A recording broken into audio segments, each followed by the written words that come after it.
नमस्कार साथियों, मैं हूं सुधीर कुमार। सोशल लर्निंग में आपका स्वागत है।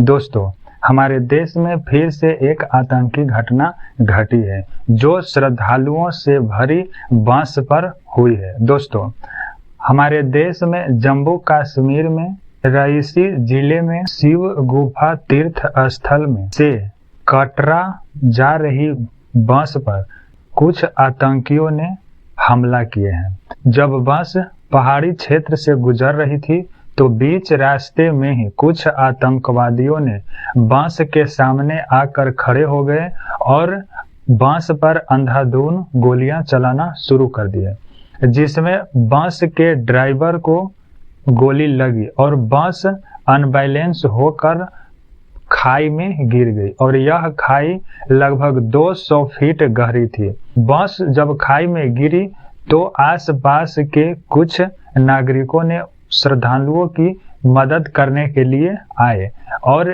फिर प्रशासन भी आई तथा भारत के सेना, सीआरपीएफ के जवान तथा एनआईए भी घटना स्थल पर पहुंचे और इसका जांच शुरू की। इस हादसा में लगभग 10 श्रद्धालुओं की मृत्यु हो गई है, जिसमें चालक की भी मृत्यु हो गई है दोस्तों, और 40 श्रद्धालु घायल हो गए हैं।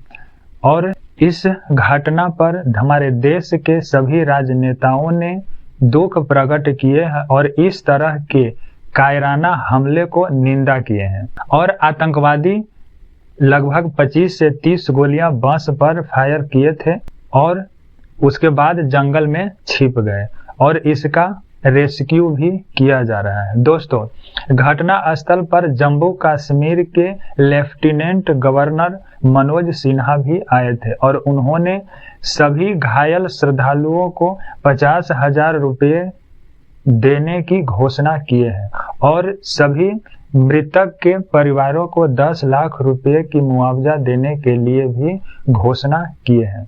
यह घटना तब हुई जब हमारे देश में प्रधानमंत्री के पद पर माननीय नरेंद्र मोदी जी शपथ ले रहे थे। उसी दिन यह घटना घटी है दोस्तों, और इस तरह की घटना पर हमारे देश के सभी लोगों ने कड़ी प्रतिक्रिया दिए हैं। दोस्तों, यह घटना श्रद्धालुओं से भरी बस पर हुई है। दोस्तों, इस तरह की घटना 2017 में भी हुई थी, जब अमरनाथ की यात्रा पर श्रद्धालुओं से भरी बस जा रही थी तो बीच रास्ते में ही कुछ आतंकवादियों ने इस तरह की घटना का अंजाम दिए थे, जिसमें 7 श्रद्धालुओं की मृत्यु हो गई थी तथा लगभग 19 श्रद्धालु इस हमला में घायल हुए थे। दोस्तों, उसके बाद यह दूसरी ऐसी घटना है जब श्रद्धालुओं से भरी बस पर आतंकवादियों ने हमला किया है